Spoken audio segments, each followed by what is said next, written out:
ये और आई एक तुम पकड़ो दे देना ये पकवा दो ये भाई अपने बल पे खड़े हो।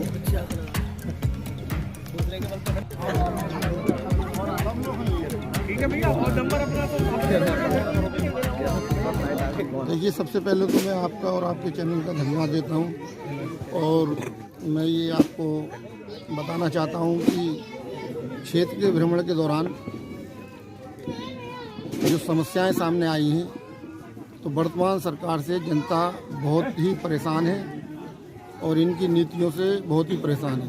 एक तो पढ़े लिखे नौजवानों को कोई रोजगार नहीं मिला, तमाम वैकेंसियां निकली, उनके आवेदन हुए, जैसे ही परीक्षा देने का समय आया तो पर्चा लीक हो गया और जो आवेदन की धनराशि थी वो सरकार ने जब्त कर ली। तो बेरोजगारों की समस्या बहुत बड़े पैमाने पर है। दूसरे, कानून व्यवस्था नाम की कोई चीज़ नहीं है। पुलिस लगातार जनता का उत्पीड़न कर रही है। अगर कोई व्यक्ति अपनी मेडिकल पर दवा भी लेने जाता है तो उसका चालान कर दिया जाता है, दवाई के पैसे चालान में जमा हो जाते हैं। तो जनता बहुत ही ज़्यादा परेशान है और दुखी है। दूसरी तरफ किसान बहुत परेशान हैं। जो जंगली जानवर छुटे हुए हैं इस समय, उनके लिए सरकार कोई व्यवस्था नहीं कर पा रही है गौशाला वगैरह भेजने की। तो किसान रात को घर में न सो के जंगलों में जानवर रखाने का काम कर रहे हैं और अपनी फसल बचाने का काम कर रहे हैं कि फसल हमारी कैसे बचे, जिससे भविष्य में हमारे बच्चों को दाना पानी मिल सके। तो हर स्तर पर जनता परेशान है, महंगाई से परेशान है, चाहे गैस सिलेंडर हो, चाहे डीजल पेट्रोल की महंगाई हो, यानी हर स्तर पर तिराई जनता में बची है। और जनता ने मन बना लिया इस विधानसभा में कि सत्ताधारी पार्टी को सत्ता से हटाने का काम करेंगे और बहुजन समाज पार्टी को सरकार में लाने का काम करेंगे। ऐसा जनता ने मन बना। आप किन मुद्दों को लेकर चुनाव मैदान में हैं?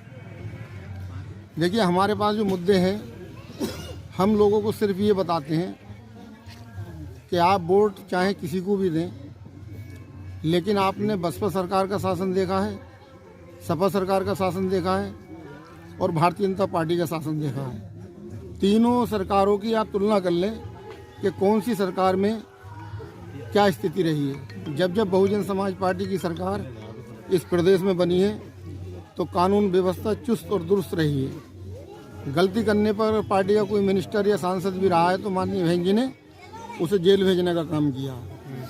पढ़े लिखे नौजवानों को रोजगार बहुत बड़े पैमाने पे मिला है, चाहे वो सफाई कर्मी हो, चाहे पुलिस की भर्ती हो, चाहे शिक्षक भर्ती हो, यानी हर स्तर पर बड़े पैमाने पर सरकारी नौकरियां मिली हैं। महामाया पेंशन हर गांव में उन गरीबों को मिली जो भूमिहीन थे।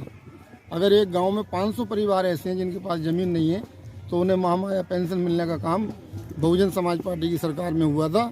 और जैसे ही 2012 में सपा की सरकार आई, उस पेंशन को बंद करने का काम किया था। जन कल्याणकारी योजना जितनी भी चली वो बहुजन समाज पार्टी की सरकार में चली। गांव अम्बेडकर योजना में अगर किसी गांव का चयन हो गया तो उसमें ये नहीं देखा कौन सी जाति है, कौन सी बिरादरी है। कई गाँवों में ऐसे भी मिले जिसमें यादवों की संख्या 100% है। वो अम्बेडकर योजना में उनका चयन हुआ तो सर्वांगीण विकास हुआ, नाली खरंजे, सड़कें बनी, मकान बने, पेंशन बनी। तो हमारे पास जो मुद्दे हैं वो सरकार की लोकप्रियता है जो बीएसपी सरकार में रही है, जो बीएसपी के शासन में कार्य हुए हैं, उनकी लोकप्रियता हमारे पास वही मुद्दे बहुत हैं कि जनता उन्हें पसंद करती है और कहती है कि वास्तव में बीएसपी का बहन जी का शासन अच्छा था और परिवर्तन होना चाहिए और सरकार बीएसपी की आना चाहिए। साहब, ये बड़ा दुख की बात है। उनका विरोध कल मुझे भी एक जगह झेलने को मिला। लोगों ने ये कहा कि भाई राजवाला का भी विरोध किया, विजय सिंह का भी विरोध किया। बोले साहब आप पे विश्वास कैसे किया जाए। तो मैंने कहा भाई मैंने कोई चुनाव नहीं लड़ा है, लेकिन जब बीएसपी सरकार में मुझे ताकत मिली थी तो मैंने पूरे ज़िले का समस्याओं के समाधान के लिए संघर्ष किया था और हर समय में उपलब्ध रहा था। और मेरा कोई विरोध जनता में, ज़िले में नहीं है, विधानसभा में नहीं है। हर तरफ जाओ तो यही लोग कहते हैं भाई आपके पास गए थे काम के लिए, हमारा काम हुआ, नौकरी के लिए गए तो नौकरी लगी। किसी भी तरह का कोई विरोध हमारा जो है नहीं है। और मुझे तो बड़ा शर्म आती है कि इस तरह का राजवाला का विरोध है कि गांव में कोई जहां भी जाओ तो ये कहते हैं कि हम तो इस इंतजार में बैठे हैं वो गांव में आए और गाड़ी पे उसके गोबर फेंकें, मिट्टी फेंकें, कीचड़ फेंकें। तो इस तरह की बातें सुनने को मिलती हैं। कहीं कहीं तो अभी तो झंडा नहीं लग चुके हैं गाड़ियों पे।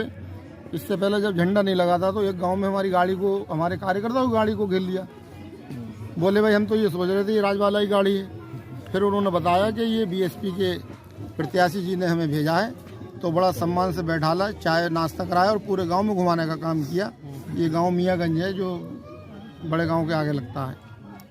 उनकी कार्यशैली से हमें कोई परेशानी नहीं हो रही है, लेकिन जनता को हमें विश्वास में हम ले रहे हैं और जनता हमारे ऊपर विश्वास कर रही है। क्योंकि जब हम यहाँ से चुन के नहीं गए थे तब हमने इन विधायकों से ज़्यादा काम किया इस क्षेत्र में। तमाम लोगों के लाइसेंस बनवाए, सैकड़ों की संख्या में हैं। वो लोग आज भी याद करते हैं कि आपकी सरकार में हमें लाइसेंस मिला, आपकी सरकार में हमें नौकरी मिली, आपकी सरकार में हमें आवास मिला, आपकी सरकार में अम्बेडकर ग्राम योजना में हमारे गांव का विकास हुआ।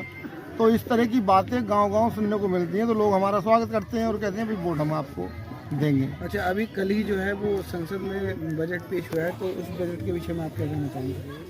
देखिए, बजट में कुछ नहीं है, हवाई बजट है और ये किसान विरोधी है।